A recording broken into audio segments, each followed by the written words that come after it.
Welcome to Bladtcast 450. Jesus, what is wrong with us? But more importantly, what is wrong with all of you that you've let us keep doing this for so long? 450 episodes, and we've got quite an assembly of a murderer's row of Bladtcasters here.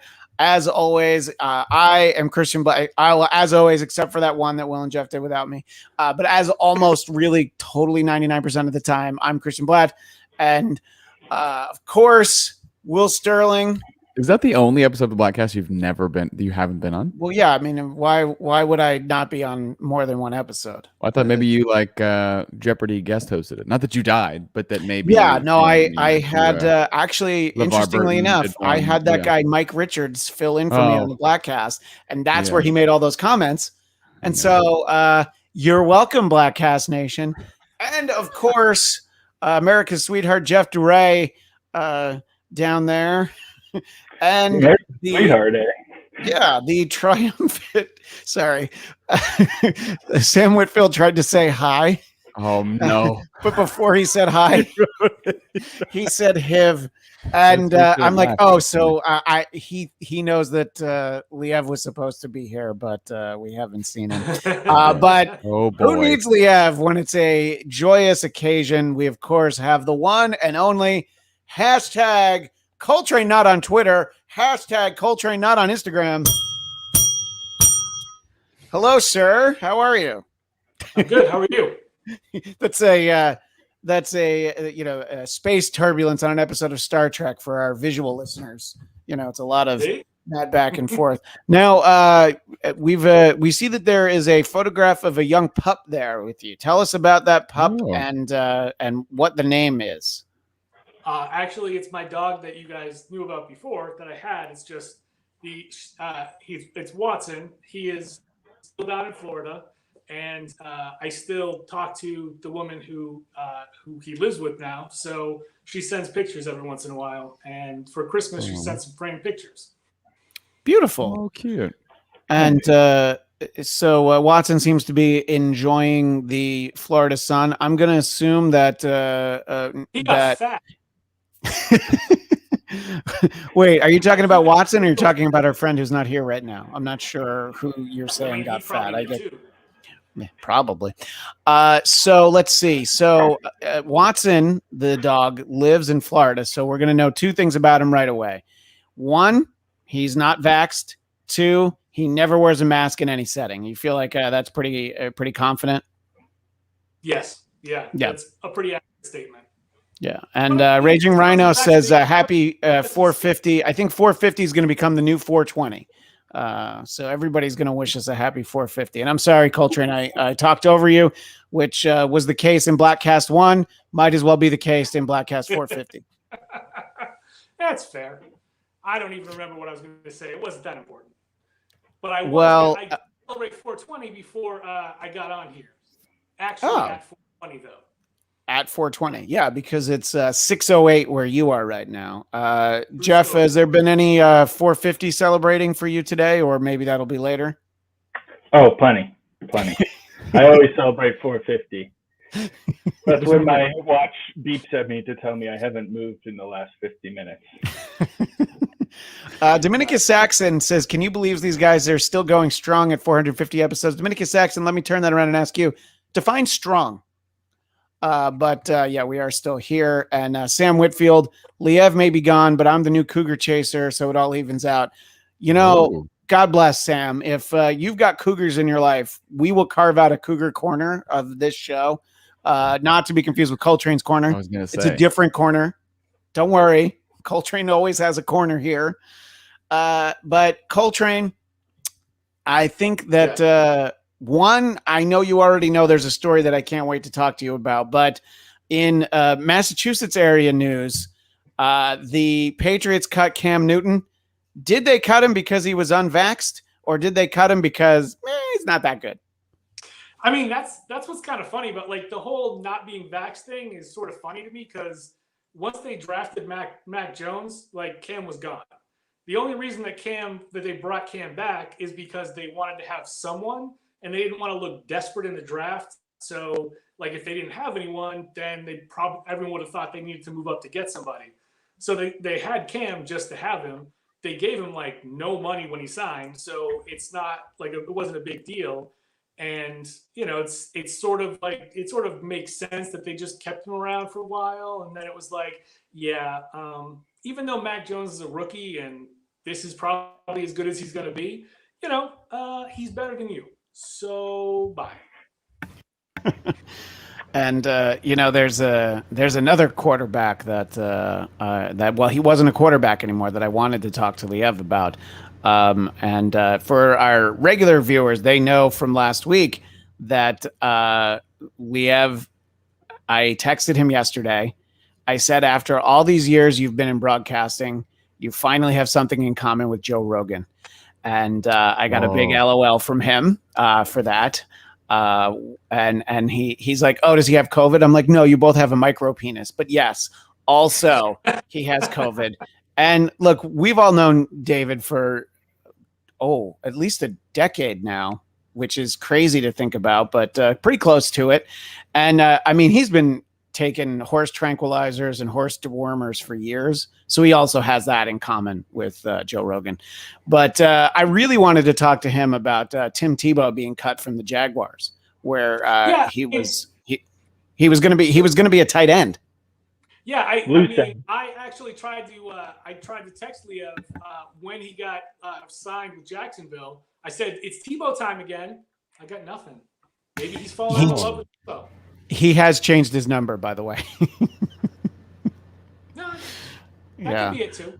That could be it too. Look at this. Not like I talked to him.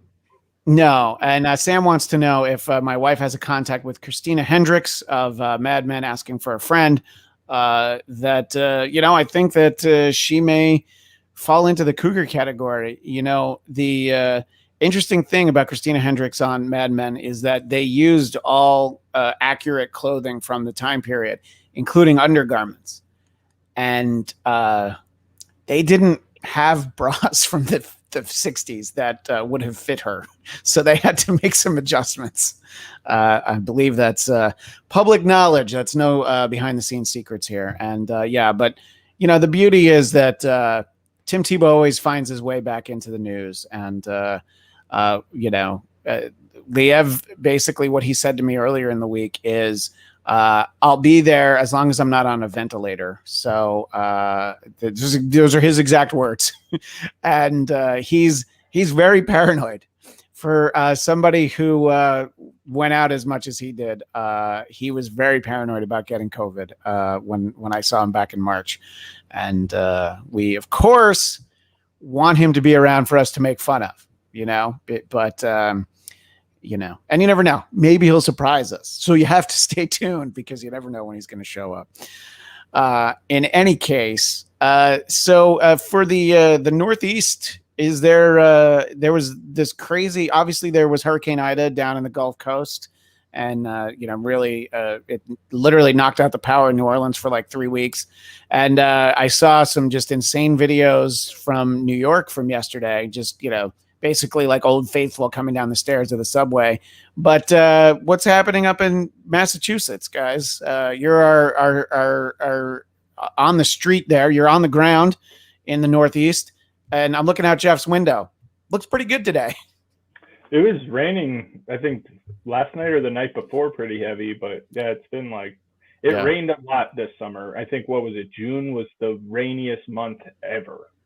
Like they had the most inches of rain that they've ever had, I think, in a month. Something, because it was nonstop, like hard rain all month long. So it has, basically just been very wet boy summer, just like said, I know. whatever his name is. And wet boy summer is almost over. It's going to be Labor Day on Monday, and we've packed so much into this summer. And Coltrane, just some light rain. Nothing. There's no torrential downpours. No, I mean, like Jeff is pretty accurate. Like it has rained a lot this summer, but like as far as today, it was like 70 and sunny. I was out running at the track today, so it was nothing. Yesterday it was like last night it was rainy, but during the day it was like sprinkling a little. Nothing big. Well, and while we're talking about everybody's weather, Will, seems like a beautiful day down in the LBC. You're settling in nicely down there. It looks like from Insta. I am. Charlie's barking in the background. Sorry. That's all right. Hey, Yeah, it's always very bright in this room. I'm always backlit, so yeah. I'm always going to look sort of ethereal.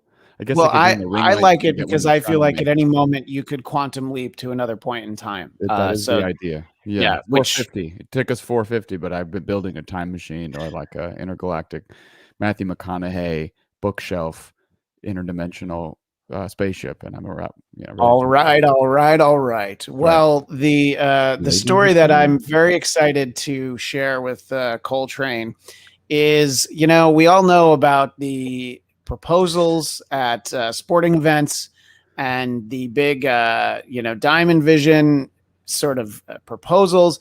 And there are some great stories of joke proposals that have been done. Where like friends know that a guy's going with his girlfriend, so he puts their names up. But I think that this is an all-time. This is a first that I've ever seen. Anybody in the chat or anybody here on the show, let us know if you've ever seen this. But at an Akron Rubber Ducks game, which love the name of the Akron Rubber Ducks, it's right up there with the Growlers that Matt and KC got us shirts for. You can see it if you're one of our video viewers right there up on the big screen. Alyssa, this relationship is over. Tim, Coltrane in the all-time pantheon, the Hall of Fame of, Coltrane's Corner used to be called Guy Talk. This seems like this needs to be in the Guy Hall of Fame. What is your immediate reaction to somebody taking the time, Coltrane, to put this up on the board and use this as a very public way to break up with his lady? I mean, I feel like it was inevitable because there were people that were doing the proposals on the jumbotron for a long time, and it just like started to get like really boring. It's like, oh wow, you're gonna do that? That's cool for nobody. So like this was like a way to like sort of spice it back up again. Like throwing messages out on the jumbotron. And I mean, honestly, like the first thing I did obviously was laugh because it's hysterical. The second thing that I did was think, I mean, I really kind of want to know like what happened that he wanted to like just like nuke her like that.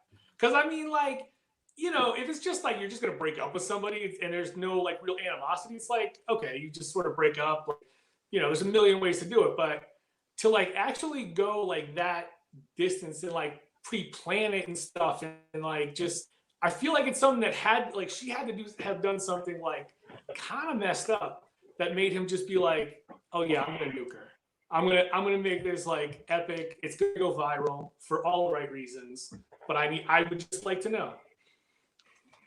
Yeah, I agree, and it's a little light on the information in terms of Tim and Alyssa. Although a sponsor of the team, Ohio Amish Country, they are offering them a free stay if they were to come forward and try and rekindle their romance.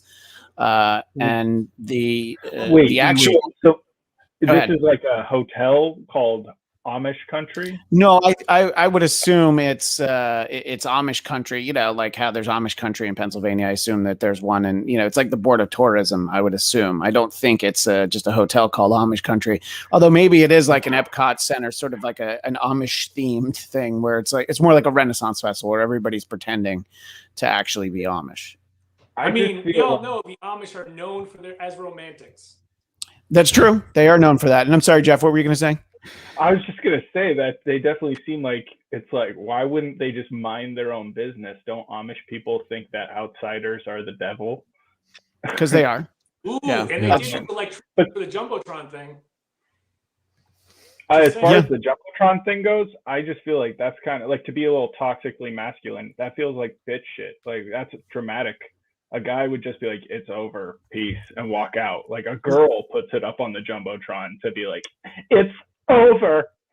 Yeah. So like if she cheated go on ahead. him and like he found out and it was like somebody that he knew, I could see him like just wanting to go nuclear and just being like, all right, I'm like you were trying to humiliate me. All right, good. We'll see. He's just got to tell the Amish people, as I walk through the valley where I harvest my grain, I take a look at my wife and realize she's very plain. It's easy. A couple of comments on this Raging Rhino. If you're going to break up by text, may as well go big. Jason Blair with a salient question here. Do the Amish support unmarried couples sharing a hotel? They do if you're spending money in Amish country. Dominicus Saxon points out that he got fired by voicemail once. This was before texting or cell phones. But I kind of want to know more about that, in some, once upon a time I had a voicemail from, actually I had two. I had one from Sal telling me he was too sick to come and do the radio show. And I had one from Dennis too, but I don't have either of those anymore. What were you going to say, Jeff? I was going to say, I've done a more petty breakup than that though. In 7th grade, I broke up with a girl by pretending I couldn't hear her on the phone and was like, well, if you're not listening to me, then it's over.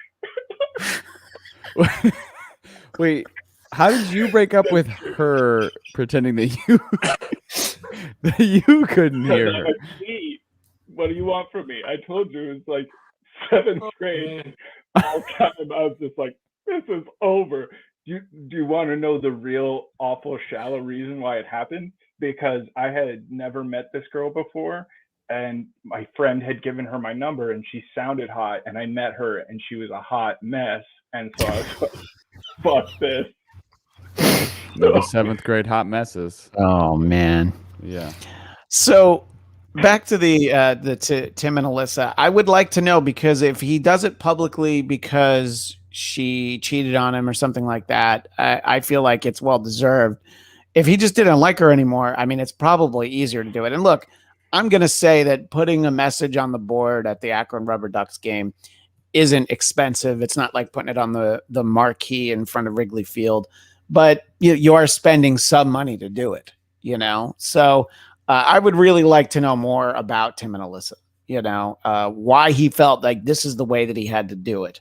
And I'll be a little disappointed, actually, if they just did it as a joke and they laughed about it, and they're like getting married one day, very soon, when they're like they're minor league ballpark hopping. They're going to go see the Altoona Curve, and that's where the wedding's going to be. But I did, Coltrane, I texted you last week about this. It immediately made me think of you.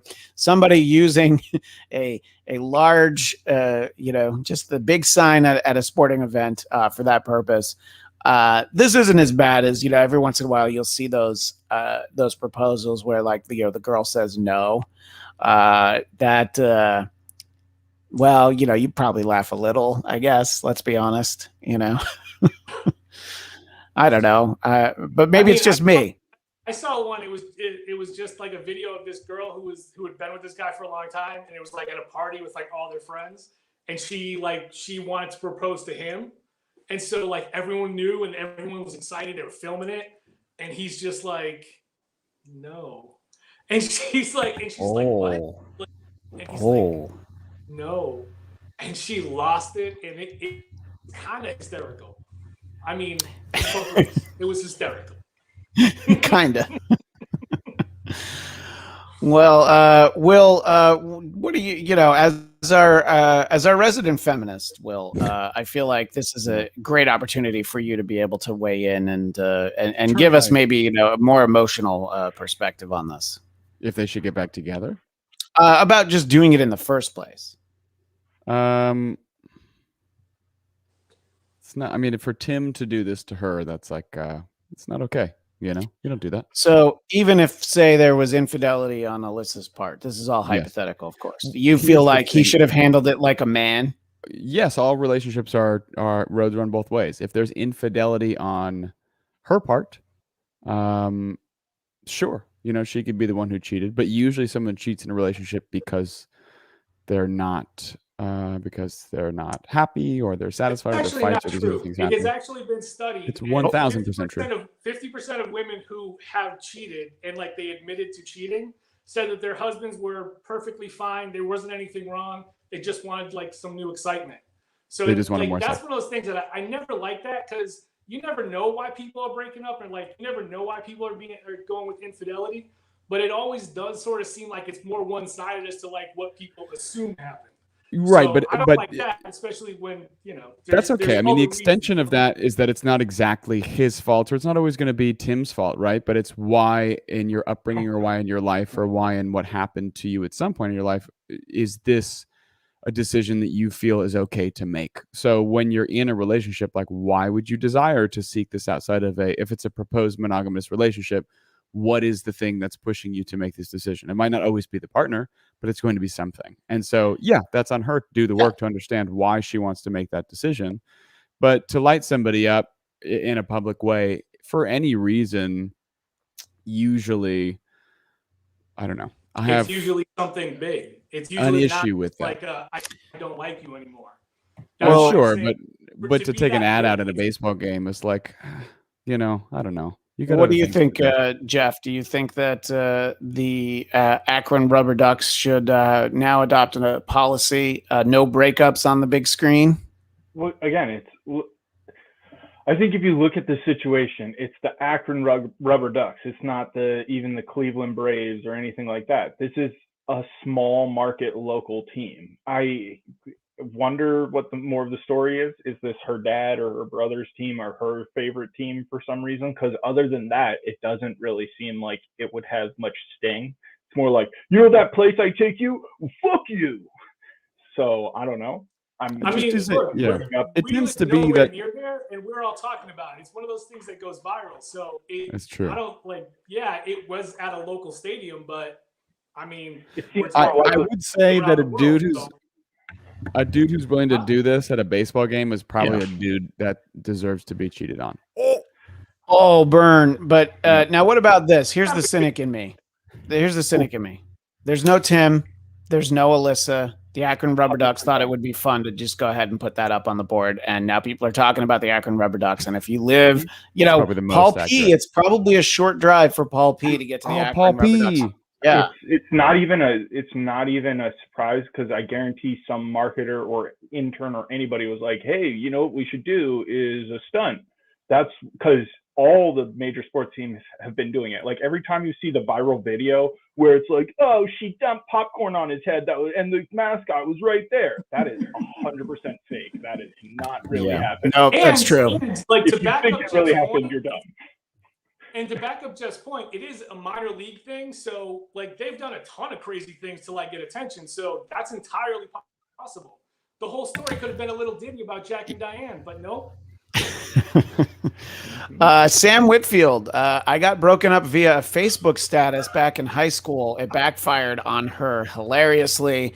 It just hurts when I read Facebook status back in high school, because that reminds me that Sam is so young that there was Facebook when he was in high school. Yeah, even Will, you guys didn't even have Facebook in high school. It was still, when I first got into college, you had to be in college to have. You had to have a .edu, right? Yep. Yeah. You had to have a college email. And the worst was everybody else got theirs early and Emerson got theirs super fucking late. So I was like the last one of my friends on Facebook, and I was so pissed about it. It was the worst. I avoided it as long as I could. The doors to everybody like 2 years later, and I was like, this is horseshit. It's like a club you've been waiting to get into, and the second you get in, they're just like, and it's kitty hour. You're like, fuck. Yeah. No, exactly. And it wasn't it was like all the hot chicks had already been rated, as it were, and by the time Jeff came around, it was like, well, yeah, just Emerson. By the way, Gene Beretta, Gene in Philly, wants to know, is TK streaming from a patch of quicksand? I will say that actually his picture, that for those watching the video version, Gene, it's actually the same picture. And look, Ken is now hiding behind Gene's comment. Oh, he's like completely oh my God, there he is. I think he should actually do that throughout the entire show. And lovely Cami Egan there. Thank you, Cami, for being there. Cami Egan, I feel like you need to be heading out in mere minutes to be able to go and see Shang-Chi tonight, and I can't wait to hear what you think about it. Comes out tonight. This is nice. Dominica Saxon. When I was in high school, it was just called Book. Kevin Egan also says there was no social media when I was in high school, and thank God for that. Yeah, I don't. Yeah, back in my day, we didn't call it cyberbullying. It was just bullying, and that's when bullying meant something. Now it's like, is their heart even in it? If you're like not willing to go like wait for a kid to get off the school bus and like, jump him when he goes around the corner, are you really invested in being a bully? If you just want to like, I'm just going to stay at home, I'm going to telecommute my bullying. So That's true. I don't know. Yeah. And like oh yeah, on the school bus where you used to get picked on, right? Like yeah. You hated being on the school bus because that was when everybody was shitty to you because it was whatever, or some kids, right? You're talking to me directly, right? You specifically. Yeah, and so now all these kids with the cyberbullying, it's like their house and their computer is being on the school bus. Like every time you just want to like do your thing that everybody else does in your free time, you're getting picked on and feel like shit. So I empathize with those kids. I can only imagine. It seems like it's got to be harder to have that feed constantly there of like all the meanest shit kids say unfiltered, because kids are and fucking strangers. Yeah, it's now not just kids in high school. It could be it could just be millions of strangers being like, "You're fucking dumb, you fucking piece of shit." You're like, what? No, it's true. The thing about good old fashioned bullying is that it did end when you safely got into your yard or closed the door at least, and then now at home it's like, oh no, this is going to be much worse. And and you have terrible stories of like, I think it was like a cheerleader's mom that like said some girl should kill herself. And she did. So, So, there's a lot of garbage out there. Yeah. Sam's trying to make sure that we know he's a little bit more mature than he seems. Facebook was just starting out as a public. It's fine. You can be young. It's okay. Please, I would love to be young. Last. We're all going to die before you. That's a positive. 100%. Yeah. Agreed wholeheartedly. What's that, Jeff? Said not at this rate. He's searching for cougars. Like, good luck, bud. You're definitely going to get mauled. Yeah, be careful. Keep a stick on you. Yeah. So occasionally there's stories that make me think of you guys, and this was one. Man suffers permanently disfigured pop-up ad. Fun. A Thai man suffered a permanently disfigured penis after he got it stuck in a padlock. Wait for it. For 2 weeks. So he left his penis stuck in a padlock for 2 weeks. The next line in the story says, the bachelor, go figure, clamped the metal device around the base of his genitalia in a bizarre sex act, I'll say. But he lost the key and his penis started to swell. He tried and failed to remove the small padlock, so he left it on his penis for more than 14 days until it became infected, and the pain was so unbearable that he was rushed to a hospital in Bangkok, Thailand, which is, of course, where the story takes place. They didn't just randomly take him to Bangkok. So we hear this story and we immediately want to know, Jeff, have you ever left your penis anywhere for 14 days? Left it anywhere for 14 days. I put mine in the fridge once, and I was just like, "Where the fuck did my penis go?" And I was like, "Why would I put my dick in the fridge? It's so random." I mean, in fairness, there was a song called "Detachable Penis." King Missile. Yeah, we're just jumping right back to my childhood again when you talk about leaving your dick around. Yeah, next to my keys. Yeah, and I have to say that look, I don't know why I would have ever put my dick into a padlock. I would have to say that I think leaving it there would not have been the solution. Coltrane, have you ever left, Coltrane Jr. anywhere and thought, yeah, it'll be all right? Close it in a car door, maybe? No, I'm very careful. Good for you. I'm cautious. I'm aware at all times. What? I mean, no, I'm good. It's true. That's why we only see Coltrane from the neck up. Got to work with that. Yeah. Will, if this had been one of us and we called you and we said, Will. Okay, when you say one of us, you clearly mean Liev. We can just say. Yeah. Yeah, he's the one. Yeah. So if Liev called you and was like, listen, I got my micro penis caught into a very tiny padlock. What should I do? What would you suggest? Well, instead of leaving it there for 2 weeks, I'd say just think about baseball. It'll shrink and you slip right out. maybe that was the problem. That was all he needed to do. We've got some suggestions. He could have gotten a set of lockpicks from Amazon by then. Great point. Kemi Egan gives new meaning to chastity belt. And look, Sam gets right to it. What weird form of jerking off is this? And Sam, I know you were too shy to ask this. And is there a video demonstrating the technique? So, you know, and It does sort of remind me of one of our infamous interviews on our former show, where it was a bad interview, and then not very long after, there was somebody died, and they were found in what is it called? Autoerotic asphyxiation. Yeah. By the way, there is no reason that we can't say David Carradine's name. You know, wait, when was that? That might have been just before I joined. I don't remember. That actually might have been just before you. Yeah, it was. It was not. It was not a strong interview, and so I remember also doing dishes let's just say that. And stuff. No, that wasn't that one. He was just like with somebody, and he wanted to like have her talk, and he didn't want to do the talking. And I think when the news went down, I believe our reaction was good. But let's see. It was probably one of those princess locks on a Girl's Diary, says Dominicus Saxon. Jason Blair chimes in. Oh, wait, that's the typo version. Jason Blair says, I left it in. Your mom. You know my mom's been on this show. You know she watches. That's a terrible thing to say, Jason. Raging Rhino. Do-it-yourself cock cages rarely work. And this is a great point, Coltrane. Dominicus Saxon says, don't pretend you don't know how to say autoerotic asphyxiation. That was me pretending I don't know how to say it. Show off and say it quickly so I can show exactly what I knew, but then, you know. Yeah. I choked. And Kemi Egan, knowing all the celebrities who died during autoerotic asphyxiation, Michael Hutchins from INXS being the other one. Yes. Those are the only two I know of. So if you have anyone other than David Carradine and Michael Hutchins, you go ahead and leave that in the chat, or you can tweet us at Bladtcast, BLADTCAST. Yes, Jeff. I guess the first question I had is like, is this just the Shaft, or is this the Shaft and the boys? I'm thinking just I don't think the boys are there. I think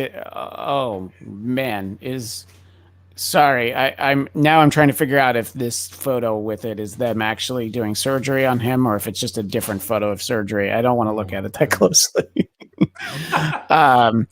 So once it was released, they gave him antibiotic cream and penicillin tablets. But they said there could be lasting damage because the amount of time there could be, and it has been disfigured. Lock on your dick for 2 weeks. I wonder how it's disfigured. Like, yeah, I know they don't. I'm surprised you don't have like if there's blood flow cut off. Like, how does he not lose the whole thing? You know, I always have a spare key, man. Always keep a spare key when you're going to put a lock on your dick. Have 2 keys. Yeah, and you know you should give a third key. Give a third key to a friend. Have a neighbor have one. I'm pretty sure the Ghostbusters encourage that you should always have a key master present. That is accurate. Yeah, they did. So this makes me realize that Will, you don't really live in the neighborhood anymore, but I do have a key that I need to give to you just to have it as a backup. Not at all tying into this. Come down. I mean, Will is the key master. Whenever I would go on vacation, Will was the one who had my key. That's true. I still have 2 DVDs of yours in my car that I've been waiting to send back to you for I don't know how long. 5 years. How long ago did you move, Ken? Was it 5 years ago? Yeah, something like that. Yeah, but he gave them to me like early when I started working on the show. Yeah, what movie? And Will, haven't you changed cars since then? No. Oh, okay. Well, yes, they stayed in my house for a while, and then now I'm like, now that I'm moving, I was like, I need to return these to Coltrane. That's not true, actually. I was going to return them much earlier, so they've been in my car also for a long time. Yeah. Anyway, they're there. I still have them. Still have them. What are the DVDs? No Country for Old Men and Kill Bill Volume 2. Speaking of David Carradine, by the way. Yeah, here's the Just best part. saying. I haven't watched either of them. I saw No Country a long time ago, and I was going to watch it a second time. Never saw it a second time. Still never seen Kill Bill Volume 2. So you've only seen Kill Bill Volume 1. You know what I need to do? Maybe we should all do a party, like a live party, stream, tweet, whatever, where we watch those two movies just to force me to watch the DVDs. So then I can mail them back. Yeah. Now you can't stream them somewhere, even if it's free to stream on some app. You have to get DVD. You have to watch the DVDs. Yeah. They have Jason, to be region 2. Yeah. What? I said they have to be region 2. Yes. Yeah, right.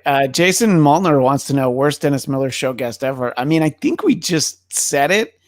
There's a lot of talk about Eric Estrada, who was peeing while he was on with Dennis, and I don't know. I think that's a great moment. I mean, what are you going to get out of Eric Estrada that's better than the sound of him peeing while he's talking to you? The answer is nothing. I don't know. Will, were you there for that, or was that before? I was not there for that. I remember the most awkward guest for me was this one woman, and she like written a book or something about. She like suffered burns and like was talking about how she had PTSD. And Dennis was like, "Man, I don't think you have PTSD, but from getting burned." And she was like, "No, Dennis, it's like a real thing." He's like, "Man, well, soldiers and whatever." He could not understand that PTSD was like not for people in the military; it was for anybody. Yeah. And we virtually hung up on that woman. What? How can you get shell shock from just getting a little burn? Yeah. Honestly, essentially, he was like, "Nah," and we like hung up on her. And I was like, that was the rudest fucking thing I've ever heard in my whole life. How can you get shell shocked when there's no shell to shock you? Who took the call from Tony Danza that wanted to kick Dennis's ass? One of you guys. Oh, maybe it was Coelho. Maybe it was Munga. Wait, Tony Danza called in and said he wanted to kick Dennis's ass? Yeah. Because he was on. And he was doing a reality show where he was a teacher in inner city Philadelphia. And then Dennis shared his thoughts on teachers. And then, it was the end of the hour. So Tony Danza didn't get a chance. I've never told this story before. Coltrane, you were there, but maybe it was you worked on the show. Sure but Coelho was the one. Munga was the one who took the call. And he called back and he was just like, if I ever see him, I'm going to punch him in the fucking face. Oh, shit. And just, clearly they haven't seen each other because I don't know. I mean, Tony would have punched him I believe that he would have punched him in the face. He's the garbage picking, field goal kicking Philadelphia. Yeah. Yeah. What's that movie he did? Jason Blair references Larry Hagman wasn't even coherent. It was later in his life, to be fair. It's we have some of those. But interestingly enough, we had people who were old. We just had to record it. Like Ray Bradbury was on. He was in his 90s, and I think we recorded it so that we could tighten it up and not have it. It would have run really long because his answers were deliberate. But so sometimes you get surprised in that way. Somebody like that, Dennis just wanted to talk to. But let's see. Dominicus Saxon says, Munga hung up on me the first time I called in on a Monday because my joke was in reference to something Dennis had said the previous Friday. Yeah, to be fair, Munga was used to working on shows where people called in a lot. And we had, you would have had a pick of callers. And Jason says that Joan Collins was interesting. But Larry Puccio is partial to the rib guy. And I think that Jason Blair makes the point. Let's focus it on ribs as the best and worst. I think it's actually just the best, period. What it's not the best and worst. So many of these were just before I started on the show. Because rib guy was already a soundbite. Wow. The Swami, Eric Estrada, David Carradine, all these people. I have a photo. I have a photo with maybe a year before I started on the show. Yeah, it sounds like. Yeah, because you started in Ken. You started in 2009, I think, right? I started right after the election. I think so. I think so late 2008. Yeah. Yeah. And then Will was the next year. Yeah. November 2010. So late 2010. So 2 years after. Yeah. Yeah.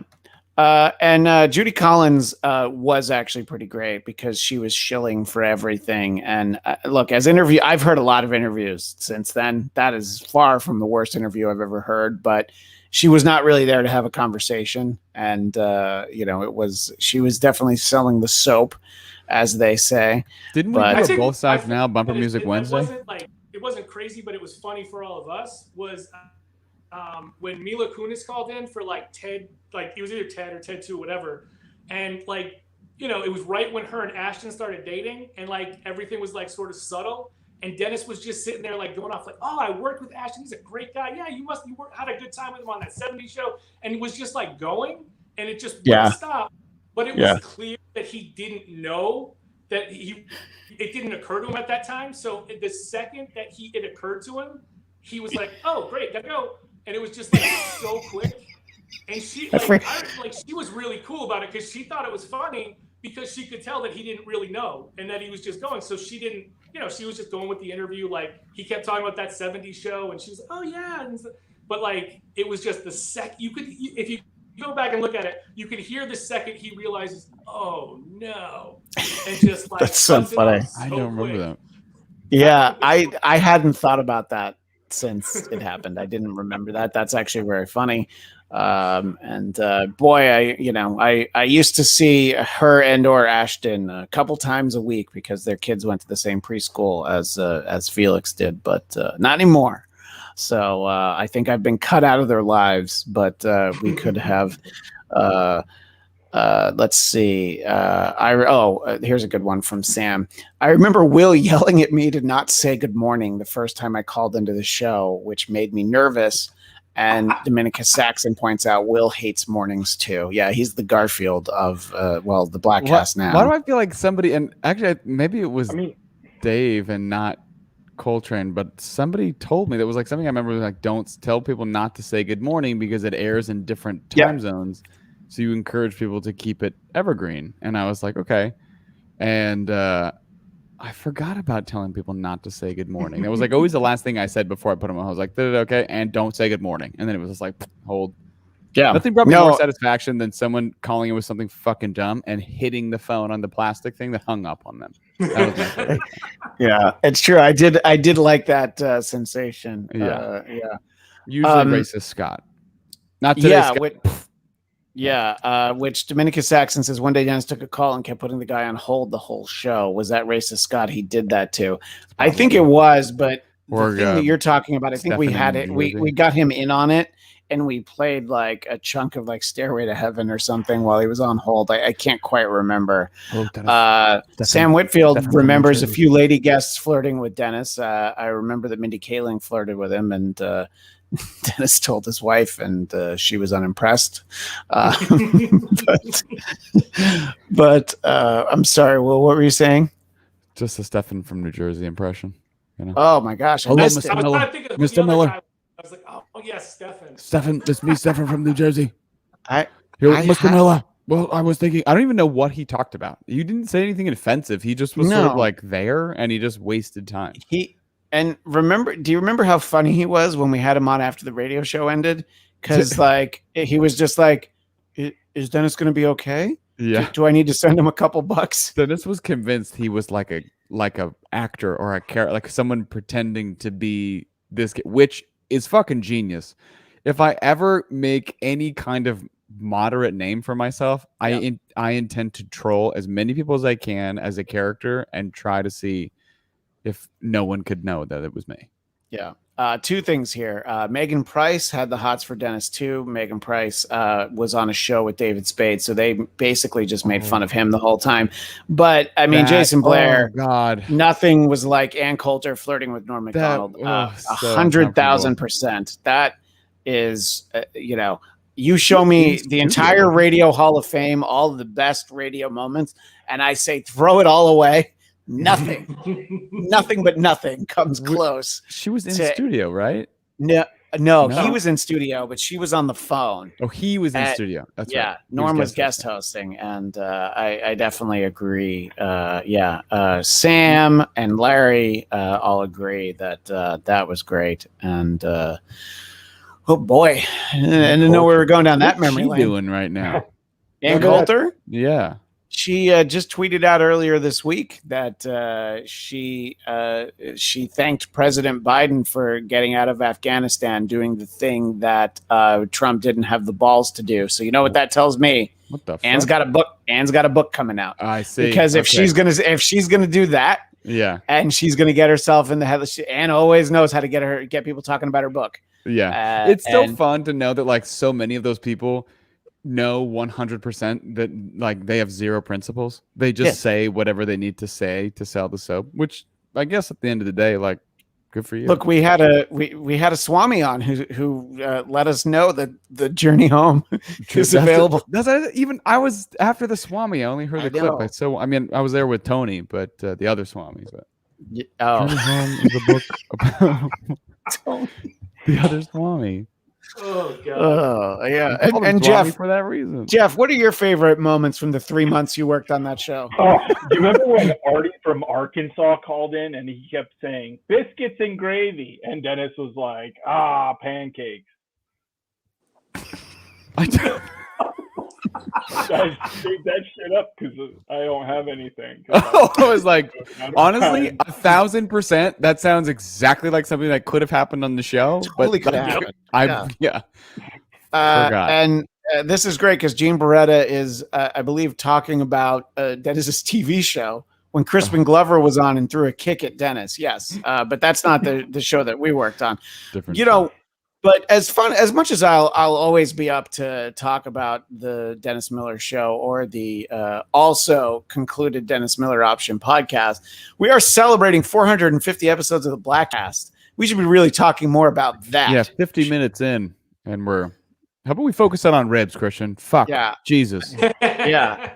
By the way, I had some very mediocre ribs earlier this week from Handy Market here in Burbank, and I have to admit, very disappointed. Very from disappointed. Handy Market doesn't sound like a reliable ribs place.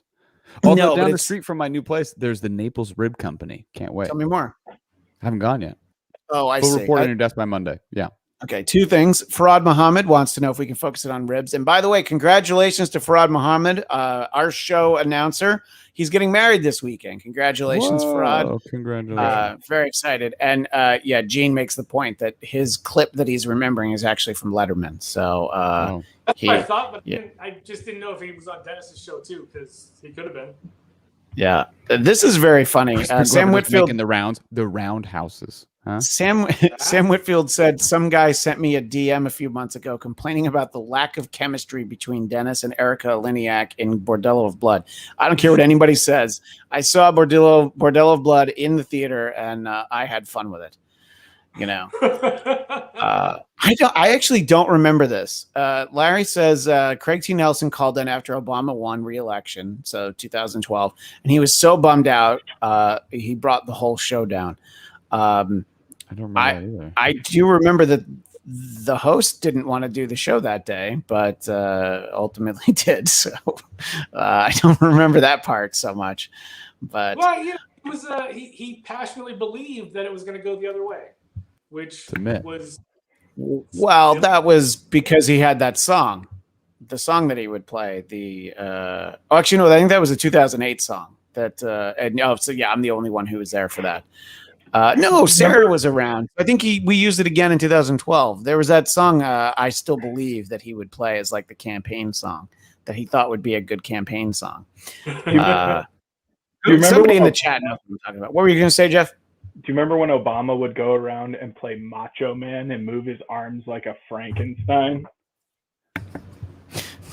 My bad. His was YMCA, wasn't it? Elizabeth Warren, so I think they did Macho Man too, but I could be wrong. No, obviously, if Elizabeth Warren was going to dance to a song, it would have been by Cher. If I had to guess, It's "Come and Get Your Love" by the Redbones, all native band. I mean, I love that one. Oh, Jason Molnar, thanks for jumping in there. The Call with their song "I Still Believe." There's a moment in that song that would always make our friend Sarah Ricard laugh. For people like us in places like this, like it was just so over earnest. And Farad quoted that moment, and Hey, look at this. What do you got there? Robo-collar. Wait a minute. There's no. It could be. It could be BB-8. You should Risk probably level's take very it. low. It might be should- Flight of the Conchords. It could be, but besides now, instead of RoboCop, we have RoboCollar. What a great movie idea, right? RoboCollar. Freeze, drop it. Talking about a phone. Yeah. Answer your phones or your premiums will rise. Don't text, creep. So, Jeff, your involvement in the Bladtcast way, I think we even talked about it last week. It started as like, hey, I know you have another job, but here's a thing you don't get paid any extra for, but you have to help us with. I was kind of told it was part of my job, so I thought it was part of it did get posted on the website for the show. So in a very tenuous way, it was attached to the show because there wasn't anybody else putting new content on that website. So so we did it. It's a great point from Dominica Saxon. Will, it's almost like you don't want to talk about your car's extended warranty.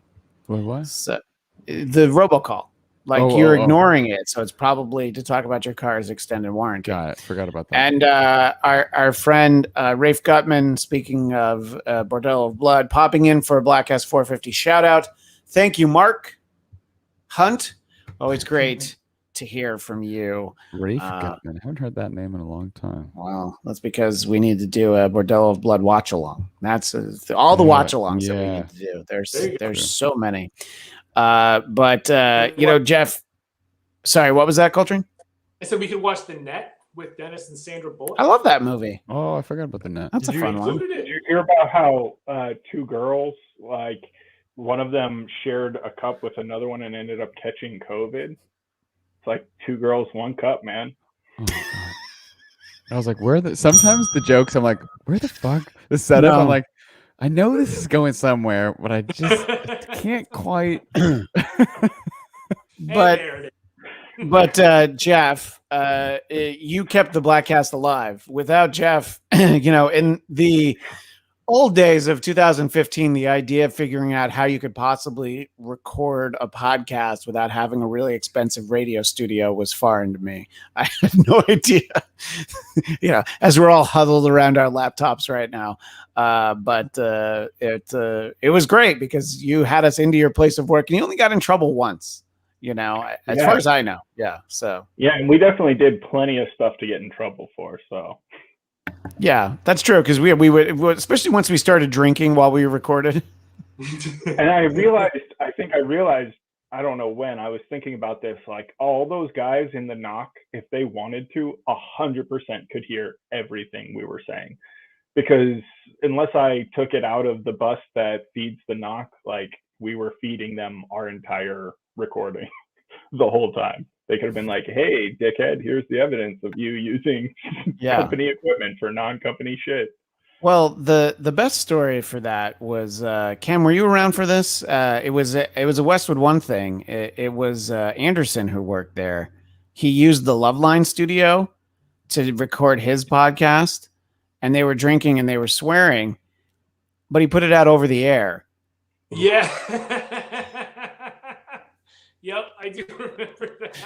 Yeah, and look, I feel like he got in trouble for it. I don't know that I have to worry about the statute of limitations on there, but you know, come on, that's a great radio story. People who work in radio, as long as it doesn't happen to you. You know, you're like, oh, and they put it over the air. Ah, come on. That's great stuff. But yeah. Will, there have been many opportunities at which you could have jumped off the Bladtcast. The real question is, you know, and I try not to ask you guys to do it too often, but 450 in. Been like, I don't want to do this anymore. Yeah, like you guys are my friends. Why would I say that? Yeah, but I mean, yeah, there's like being friends, and then there's like, you know, Bujenski's our friend too, isn't he? No, he's not here. Is he? I don't see him. He'd pop up in the waiting room if he was here. He's not. Yeah, that's true. You would see him in the waiting room. We were supposed to do this in person originally. I know. Well, have a hangout in person, and then he got COVID. I mean, I could say no fault of his own, but he's not vaccinated, so kind of fault of his own. Yeah. And you know, we could have been recording. We could have been around the street here on 2nd Street in Long Beach, bar crawl. Well, I think the plan was to go to Rock and Brews and it was, but I'm saying anything's possible. That's true. Except Brzezinski being vaccinated. yes. I think we're supposed to always call him Liev. Sorry, Yeah, that's my mistake. That's true. His radio job, he's fine.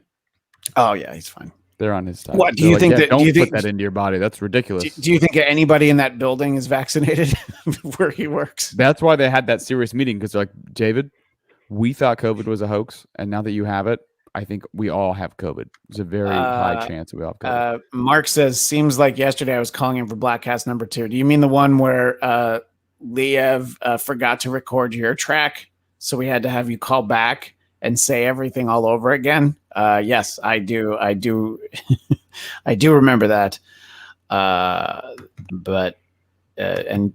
Jason says, listening to the one was surreal. I just remember when the people came in and Christian said, "Oh yeah, we can be here." I actually don't remember it that way, but he thought that was going to be the last one, and it probably could have been. But this is interesting. Sam says, I've been listening to the Bladtcast for longer than the Dennis Miller radio show existed. Well, Dennis Miller radio show existed for 8 years. And then the Bladtcast has also existed for 8 years, but it's a little bit longer into those 8 years. So yes, we have been on longer. So congratulations to us. I'm not going to put a comment from Jason on the screen, but Jeff, you might want to go ahead and read through some of the comments on there. But Jay Molnar 76 has a comment on there. So I agree with Jay Molnar. Yeah, they're not a good person. Yeah. We got. Nope. No, we had to. There you go. Yeah, you're back. So I do have an update from Liev. He says, "Sorry, I fell asleep." He still has no voice, which was something that showed up a couple days ago for him. These lingering symptoms are quite frustrating, and you hear that, and you just wonder if only there had been some way that you can prevent having lingering symptoms and not getting well faster. If just only there had been some miracle of modern medicine and science that might have better prepared him for this. But I mean, I don't have any answers. So, but we do hope that that he's feeling better, and maybe we'll even get him on at some point when his voice is back. I did figure that he was probably just sleeping because I also messaged him what I thought was a funny meme earlier in the afternoon. So go ahead. I'm sorry. What, Jeff? If David lost his voice, does that mean he was canceled by COVID? His voice was canceled. Yes, that's true. He's been silenced. Yeah. Yeah. Hey.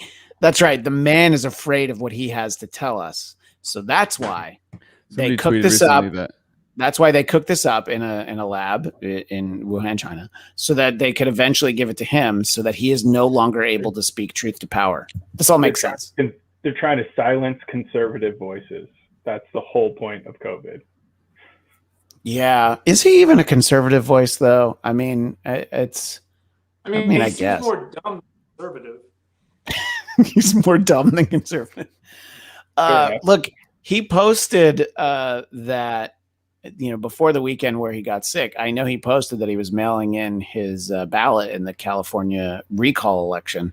So my question is, did voting for Larry Elder give him COVID? I don't know the answer to that. So when I do get a chance to ask him, we'll find out. If that was indeed the case.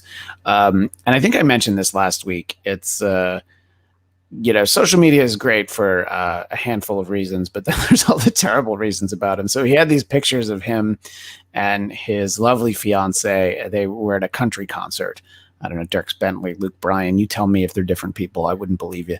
And he's like with this group of people, and they all have their, probably like $20 plastic cup of beer that they're drinking. And somebody commented, probably how you got COVID. And I mean, it's like, probably. Here's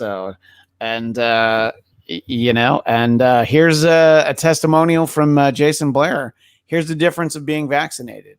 Jason actually tested positive this week. He felt groggy one day. Oh my goodness. Already feels normal again. And yeah, Jason, we've talked about a number of times on this show and also on Biden Time that when Jason moved to Texas, boy, was he surprised how many anti-vaxxers there were. And this is long before this vax. This is the I'm not giving my kid the measles or those. Original like anti-vax, OG, anti-vax, yeah. Give Like my all kid the autism or whatever. They definitely have, because they wouldn't have been allowed to go to school otherwise. Yeah, no, and I know someone who lives there that does homeschooling for that reason, because they're like, nope. And it's like, all right, well, just keep it away from my kids. Well, Jason, I'm glad to hear that you're feeling well. That's what we talked about in the last episode. He's like, I'm pro-vaccine but anti-mask, and I'm like, you know what? You get to be anti-mask if you're pro-vaccine, because the more vaccines we have, we don't have to wear fucking masks. So. Yeah. I mean, literally, that's why that was the day I decided to go get it. It was like, if you get vaccinated, you don't have to wear a mask. I was like, sign me up. I'm good. Yep. Except there's so many fucking dummies that ruin it for everybody else. We had 3 weeks in Los Angeles without masks. Yeah. Well, there's a trend here developing in the comment section. Mark also says, I too was fully vaccinated, got COVID, just had one night with a throbbing headache, and that was it. I would presume, Will, that he just watched too many episodes of Colin Baker Doctor Who before bed, and that's really what made the throbbing Perry. Yeah. I had COVID, but then I locked my dick in. Yeah, you know what? That's what had that COVID dick. Yeah, you got to get rid of it. That's what they're not talking about. That's what Joe Rogan should have done. He should, when he got COVID, he should have just. It's my dick in a lock. There it is. I'm surprised it took us that long for somebody. Yeah. I'm Definitely glad that the those. topic came back up because just imagine if we hadn't gotten that. Well, I'm glad that we have a lot of people vaccinated in the Bladtcast chat, and that anybody who got it is feeling better. And we tease Liev, but it's more fun to know that he's out there to hang out with. And but now it's like, when is it safe to hang out with him again, Will? It was never safe to hang out with him. Agreed. I think that's the lesson learned here. Yeah. You shared a great 2 years ago memory of all of us. Oh, the night that we went out for his last night in Hermosa. Yeah. Coltrane, you'd already moved, but we did tear that place up. And then we got into the wrong Uber. Remember that, Will? I called the Uber, and I think I was just like, this is it. Let's get in. Yeah. And then how did we even learn that? Because she didn't want to go back to Burbank. Well, the destination of that Uber was like 2 blocks down the road, and she's like, "Okay, this is your stop," and we're like, "Why?" What good luck! That was like, "Please take us home," and she was like, "Get the fuck out!" And he was like, "Please, now take us home." Just get out. So we were like, honestly, how lucky for us that car's destination was 2 blocks away. Like, what if it was somewhere even for God? We could have been lost. Yeah, what if the Uber for 2 blocks away? Yeah, that's true. What if they were taking us to Cerritos? And then we would have been stuck at the Auto Square. Torrance, yeah, Torrance, or possibly Chula Vista. Chula Vista. They've got a charger line open for you. That would have been okay. We'll call my parents, come pick us up. Oh, that would have been nice. I wouldn't have gotten a lemon.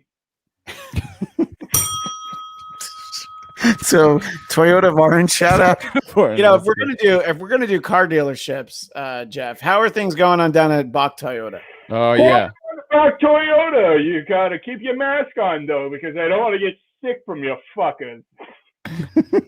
Is that guy still alive? Is he still doing those commercials? I'm sure there's like a son and other kids that have inherited the Bach. It's like the Cal Worthington Dodge guy. They didn't balk at the chance to take over.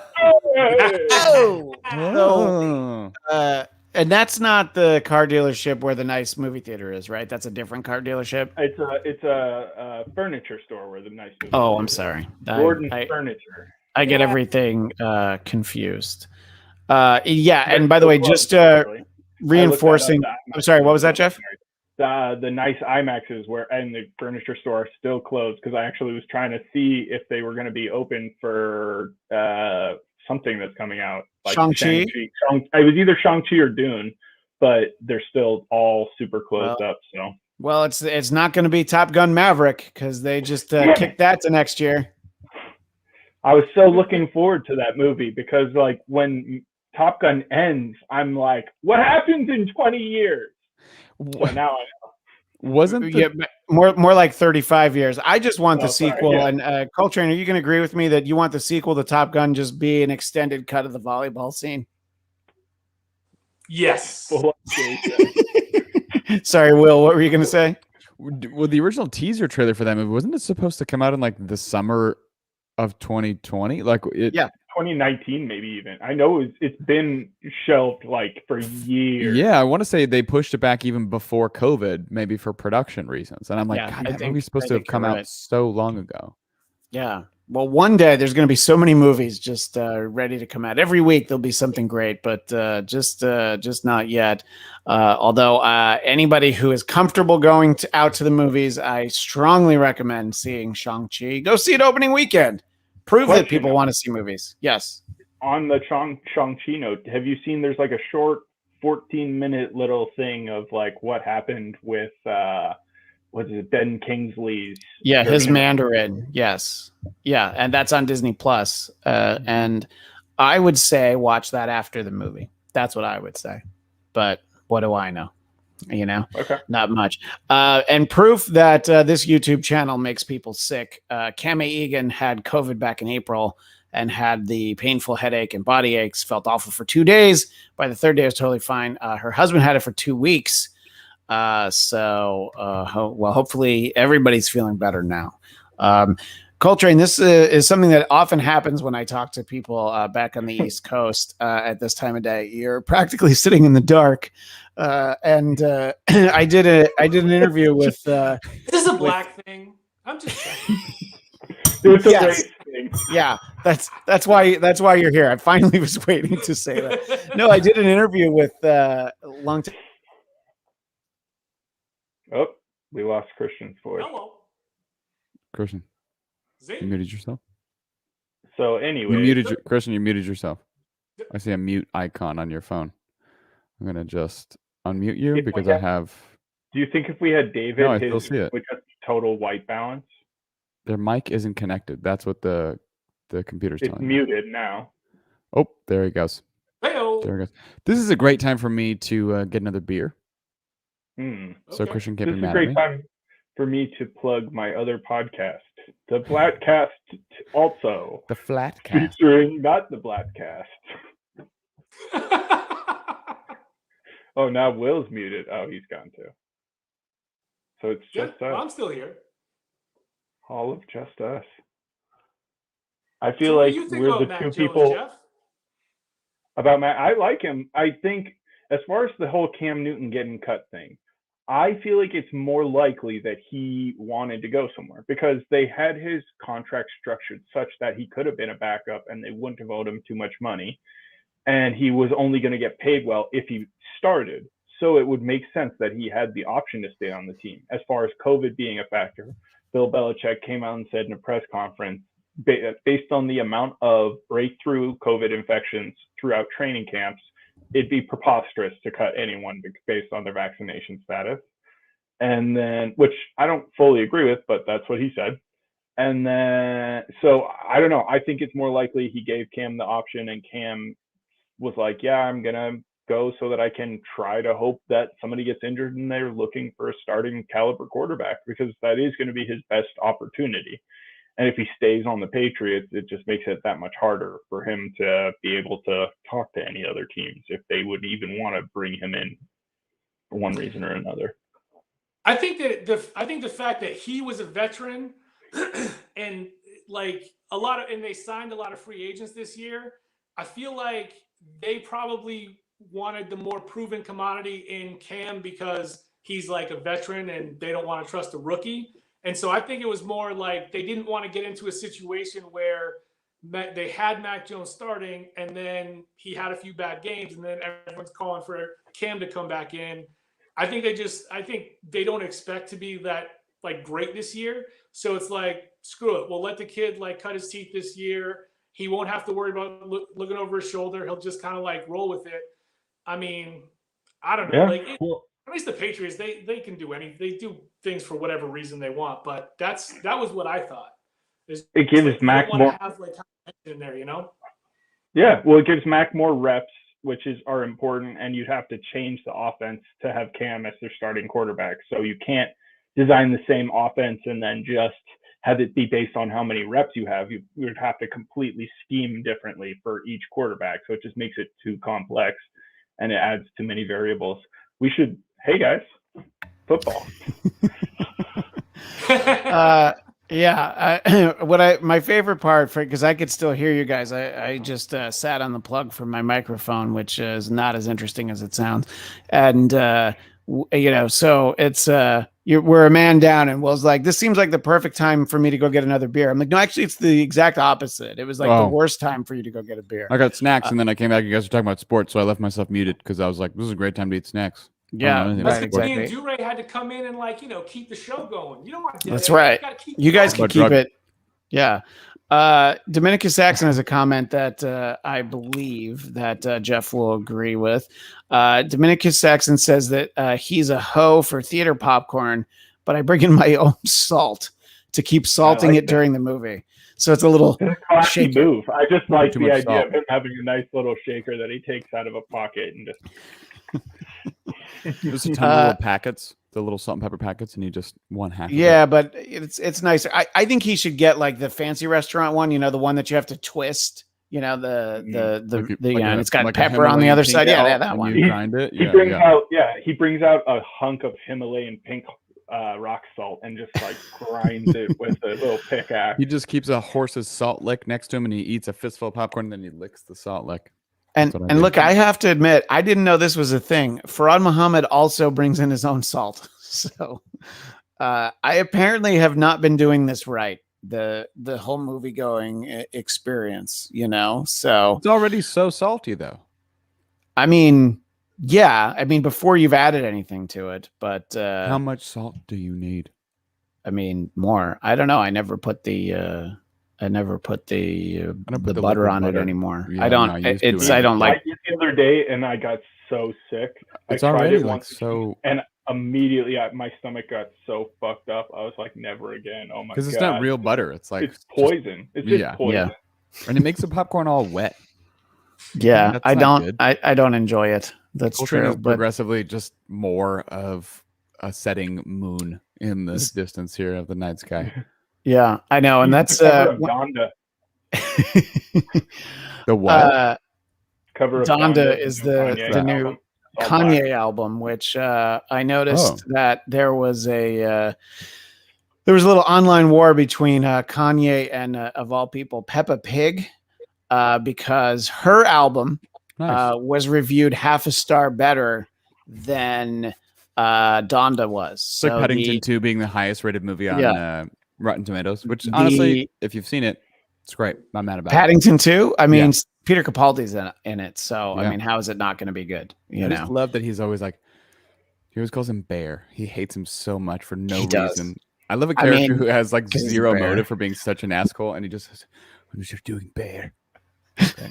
It's great. And so I like official accounts on social media who try to talk smack with people that are out of their league. Peppa Pig, I would say, probably has generated more money in 2021 while we're waiting for the Donda album. And Peppa's like, I got half a star and I didn't have to rent out a stadium and live in it or whatever it was that he did. Dominicus Saxon has pointed out that culture needs to turn a light on. His screen is so dark. And that's what I was trying to say before when I sat on this. I did one of my very many lengthy interviews with X-Men writer Chris Claremont, and I talked to him for 2 hours and 12 minutes, and he's in the East Coast. So by the end of it, he was sitting there like Coltrane is now. And I didn't want to say, oh, do you want to get up and turn on the light? Because I'm like, he's going to be like, well, no, I think I've talked to you enough. So I was just like, it's fine. I'll just leave it like that. I also feel like Coltrane, this seems like one of those ones where somebody's an eyewitness to something, but they want to remain anonymous. And I feel like even though you've been on so many episodes over the 450 episodes of the Bladtcast, it's probably better to remain anonymous at this point, isn't it? Yes, I'm just trying not to give you too much. Like I could turn a light on, but no, I'm gonna be me. I'm just What going to is filming you, by the way? my truth. Why is Like that this. your? Why is that your? Is it a laptop that you can you could? Well, I feel like it's a for desktop, aesthetic right? purposes. It's an iPad, actually. Oh, it's an iPad. Oh, Okay, I keep interesting. moving. By the way, I have a Red Sox hat on. I'm I here for noticed both. that. I'm here both for Good job. you and both of you. Yeah.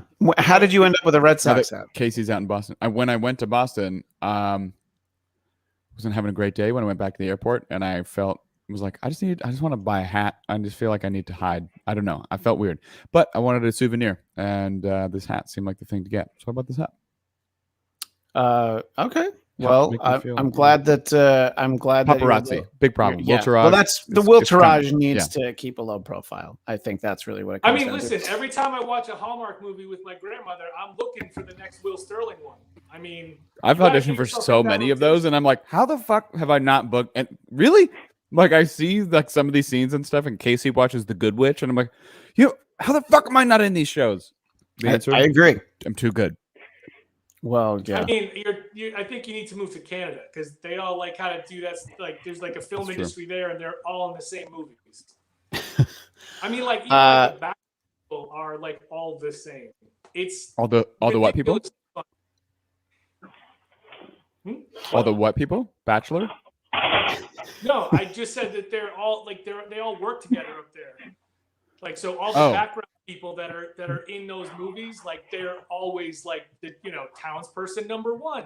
Got Here's it. the mayor, and it's like you see them in every one of those movies. Got It's it. just Background. ridiculous, but I mean, it makes it funny.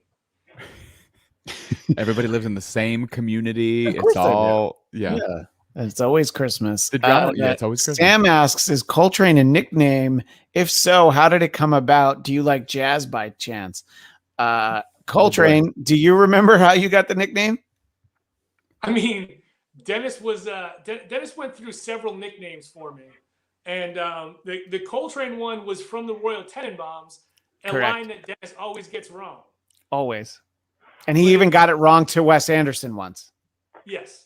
Yeah. But that's where it ended up was on Coltrane. So Yeah. The now I don't know what the right line is, but it was "You doing my wife, Coltrane?"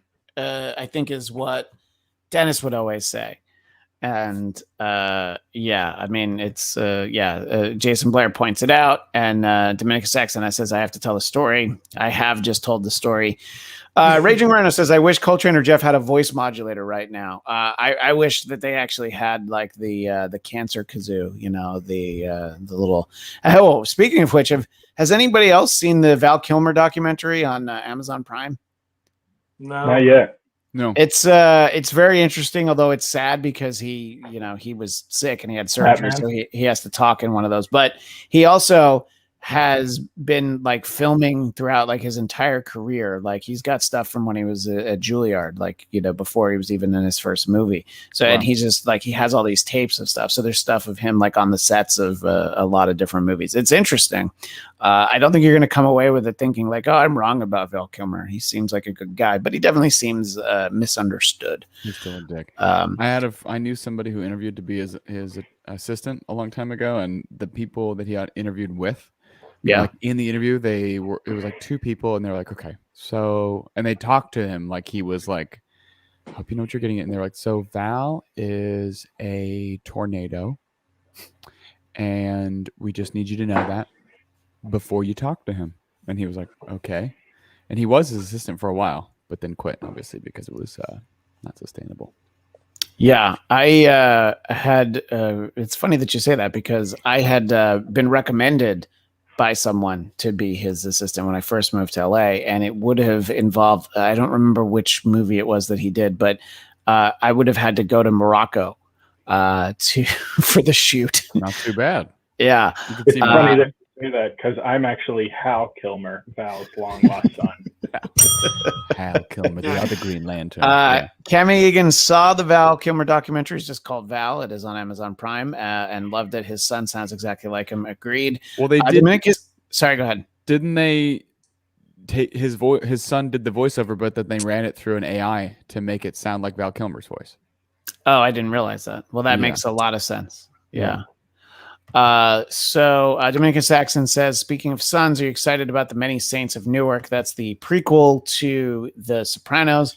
I think I'm as excited about it as I can be. I hope it's good, but if it's not, I'm not going to be like, oh, how could that possibly have not been good? A prequel to The Sopranos. I just feel like if it doesn't end in the middle of a sentence, they have no artistic integrity. And they should also use "Don't Stop Believing" by Journey again. Mm-hmm.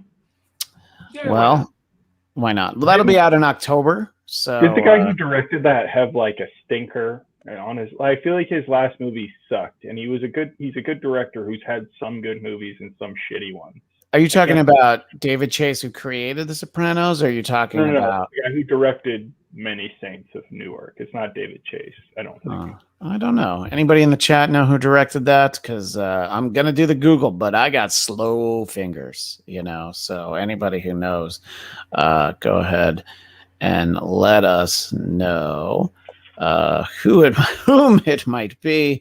The director is Alan Taylor. I don't really know who that is. So that didn't help. But it will be available simultaneously in theaters and HBO Max. But only available to see in theaters is the new Marvel MCU movie, Shang-Chi, which I hope people go and check out this weekend. Will, what would convince you to see that? Because it's, it is tied into the MCU, but it is new characters, new stories, and it could stand on its own, but it is definitely part of the universe. I think I'm just kind of waiting to see like what the general public says. You know what I mean? Okay. Like what people's reactions to. Here's the thing that really always gets me, which is probably what gets most people, is if I feel like everybody is part of some kind of conversation about something on social media, there's a lot of jokes being made. I'm like, fuck. Yeah. Coltrane is telling a fucking super spooky story right now. Yeah. That's what. Raging Rhino says Coltrane looks like he's telling ghost stories to children. That's right. Which that's how we should do. We should do a Halloween special where we're all lit like this. We should. And every story we tell ends with, and he had a hook hand or one of those. And then, have you been watching Wellington Paranormal at all? No. I don't even know what that is. That's a spinoff of What We Do in the Shadows, right?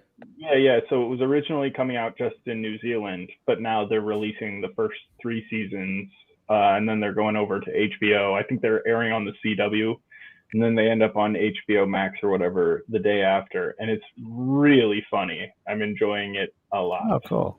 All right. So, no, I will check that out. Wellington Paranormal. So, this is what we'll end on today as we celebrate 450 episodes. No fucking. Dominicus Saxon says that is an unfortunate shadow behind Mr. TK. And if you look at the shadow, for those watching the video, it does look that you would get it stuck into a padlock. Just bringing it all back. Yeah. See? So thank you to. Go ahead, Coltrane. Sorry, what? I said we tie these things all together. We try. Not usually successful, but we definitely do our very best. Well, thank you to everyone who joined us in the chat. It's always extra fun to have some of our friends joining in and talking to us. Please continue to do so when we do these live episodes. We will be back next week with Bladtcast 451 and if people ever want to ask, like, why do you think that the Bladtcast hasn't really caught on more after 450 episodes? The fact that I want to do episode 451 is in some way a Ray Bradbury Fahrenheit 451 themed episode. I think that's exactly comic books. No, I mean, I would like to just do books that we'd like to be burned, but I feel like there's bad connotation to that. But so stay tuned for that. And we'll also have our Shang-Chi reactions as part of the Bladtcast, but you can also get them immediately when the episodes go live on the Bladtcast YouTube channel as part of Marvel Movie Talk over the next week or so. And later in September, a whole heap of musician interviews that I've done over the summer. So stay tuned for all of it. and we'll have the whole gang back together before you know it. And we'll just keep. I think Bujenski it's the waiting for Godot. We just always expect that we get him, but at this point, we don't even really expect it. We just let people know that like he might be here, but there's never a surprise when he isn't. Coltrane, you're not on Twitter, and you were never on Instagram. So if people want to get a message to you, they just need to send it to me, and then I can text it to you. Is that the best way to do it? Yes, that's about it. Okay, that's fair. And Jeff is available on those things, but he dares you to follow him in the way that he feels like you'll only be disappointed by it. Is that fair? If you follow me, just know that you are a lemming being led off a cliff. Exactly. And Will Starling at Will Starling _. That's me. And that's both Twitter and Instagram, right? That is correct. Yeah. And in the works on a major motion picture that hopefully we'll all have maybe in 2022 we'll get to see it. I don't know where you're at in the process. A book and a motion picture. I can't stop watching Coltrane's Shadow constantly. It is pretty crazy. Is it like a disco ball? Practical effects. Oh, okay. Yeah. That's very cool. Exactly. There's no CGI with Coltrane. Oh, it's a fucking candle. Whoa. I love it. It is a scary story. I told you I was celebrating 420 before I got on with you guys. So on a midnight parade. It was not a lie. Jason Blair does make the point that he's a little upset that there was no Casey Anthony talk. Like her episode of like Casey Anthony, the American Tragedy or whatever, is on the ID channel tonight. I'm just saying. Coincidence? Yeah, and I texted Coltrane that I had seen a meme that I refused to screenshot because I'm like, if I have that meme on my phone, I will go to hell. It was a Casey Anthony themed meme, and I was just like, it's too wrong. Like, I don't want to be on record as having disseminated that meme over state lines via text, and so I just described it to him, and I felt like that was good enough, bad enough, in all honesty.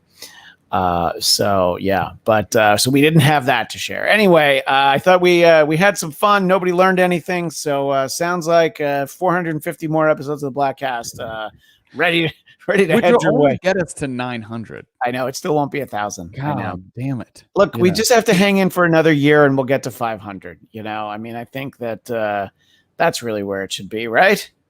I honestly, if you're at 450, like you might as well go to 1,000. Right? Well, yeah, I agree with that, but maybe we could set the Guinness Book of World Records. What's the longest? How many episodes in a podcast? I mean, I don't. Mark Maron has like 1,300 or something because he does it multiple times a week. Yeah, I don't even know what number it is. Damn. Okay. But yeah, he has a lot, and I don't know. Like, not everybody numbers them. I think that they say you're not supposed to number them. They think it's better if you don't. But I don't know. They're wrong. Well, listen, when you come from comic book collecting, the idea of numbering is just sort of burned into you. And periodically you start back over from number 1 just to get new listeners involved. Right. Yeah, I know. That's what we'll do. We'll go to Bladtcast 999, and then the next episode will be Volume 2, Episode 1. Yeah. We got a movie coming out. We want a bunch of people to read the comic book. I remember when I invented podcasts. I remember when number 1. Yeah. But thank you to everybody. Thank you, Coltrane, and thank you to Liev for sleeping through the show. It didn't hurt. I'm just saying that that right there is definitely a Halloween character. I'm just saying. Yeah. Definitely. That was a Halloween character. I like. You guys are both Halloween characters. Yeah. And Raging Rhino has been he's closing in on 12 years, but he only does his podcast once a month. So you're never going to catch us at that rate. Nope. You're way behind, bitch. That's not nice. But if you want to follow me on Twitter and Instagram at ChristianDMZ, and please subscribe to the Bladtcast YouTube channel, BLADTCAST, Bladtcast.com, at Bladtcast on Twitter, and go ahead and like the Bladtcast on Facebook. that is all the time for Bladtcast 450. But we will see you next time on Bladtcast 451 on Fire. If I did 451 dings, at what point would you guys jump out at that point? 3. At the end, I'd have to count every single one. All right. I don't know. Like, All right, Jeff. I see your bluff, and I raise you 3. He went out at 1. All right. Thanks, everybody. We'll see you next time.